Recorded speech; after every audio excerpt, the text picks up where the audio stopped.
आज हम एक ऐसे कॉन्सेप्ट के बारे में बात करेंगे जो दुनिया को समझने का नज़रिया देता है। मैं बात कर रही हूँ डायलेक्टिकल मेटलिज्म के बारे में। कार्ल मार्क्स के द्वारा दी गई एक रिवोल्यूशनरी थ्योरी। ये थ्योरी कैसे काम करती है और सोसाइटी कैसे इवॉल्व होती है, ये हम समझेंगे आज की वीडियो में। तो without any wasting of time चलिए शुरू करते हैं।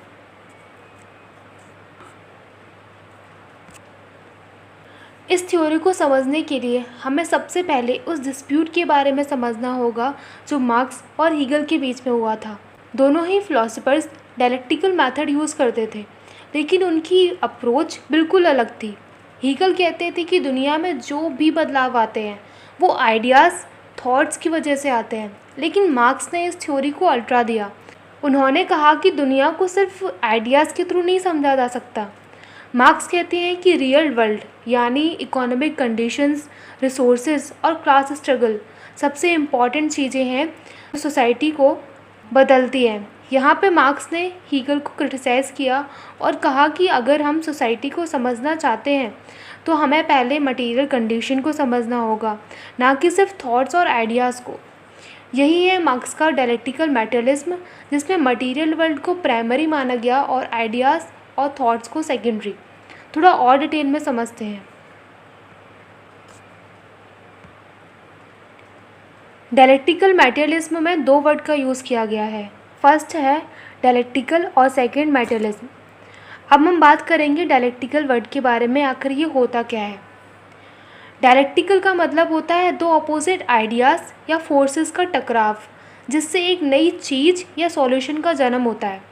यह एक प्रोसेस है जिसमें एक प्रॉब्लम होती है और उसका सॉल्यूशन निकलता है जब दो अलग अलग सोच या सिस्टम आपस में क्लैश करते हैं। डायलेक्टिकल प्रोसेस का मेन प्रिंसिपल ये है कि थीसिस, एंटीथेसिस और सिंथेसिस के थ्रू चेंजेस आते हैं।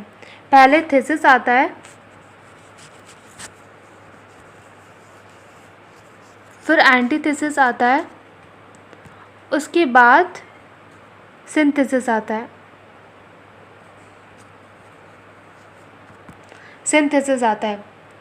एक एग्जाम्पल के ज़रिए समझते हैं, आपको बिल्कुल क्लियर हो जाएगा। शाम को डिनर क्या बनेगा, इस पर एक एग्जाम्पल लेते हैं। मम्मी कहती है आज रात को खाने में क्या बनाऊँ, तो बेटी कहती है कि मम्मा दाल चावल बना लो, क्योंकि ये हमेशा से ही बनता है और ये हेल्थ के लिए काफ़ी बेनिफिट भी होता है, अच्छा होता है। जो दाल चावल है वो है थीसिस। वही बेटा बोलता है नहीं मम्मा, दाल चावल तो हम रोज़ खाते हैं, लेकिन आज हम थोड़ा सा अच्छा सा कुछ बनाते हैं, आज आप बना दो पिज़्ज़ा। तो जो पिज़्ज़ा है वो है एंटीथेसिस।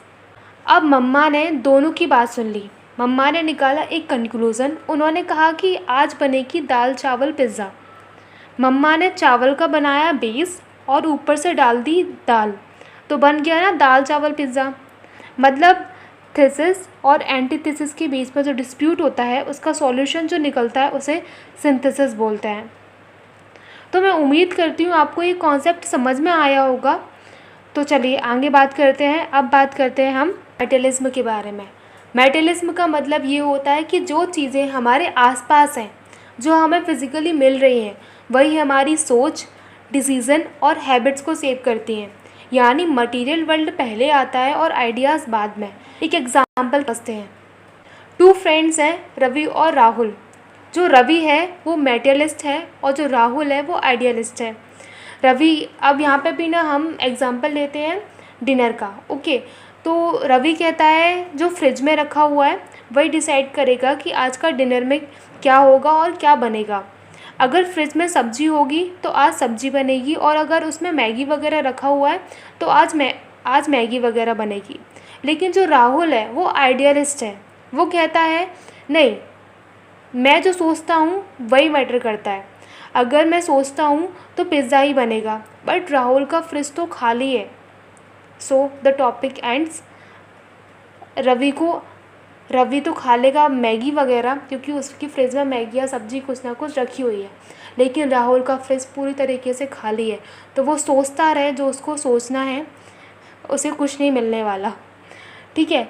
अब जब फ्रिज के अंदर कोई मटेरियल ही नहीं है तो वो खाएगा क्या, है ना। तो ये था पूरा कॉन्सेप्ट मटेरियलिज्म का। आई होप आपको समझ में आया होगा।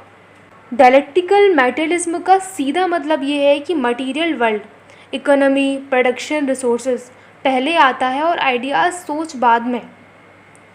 ठीक है, तो अब हम आगे डिस्कस करने वाले हैं हिस्टोरिकल मैटेरियलिज्म को। चलिए समझते हैं ये क्या होता है। हिस्टोरिकल मैटेरियलिज्म का सिंपल मीनिंग ये है कि हिस्ट्री और सोसाइटी के डेवलपमेंट का फाउंडेशन इकोनॉमी होता है। मतलब कैसे लोग अपनी नीड्स को पूरा करते हैं, कैसे प्रोडक्शन होता है और रिसोर्सेज का कंट्रोल कौन करता है, इन सब चीज़ों से सोसाइटी का स्ट्रक्चर बनता है।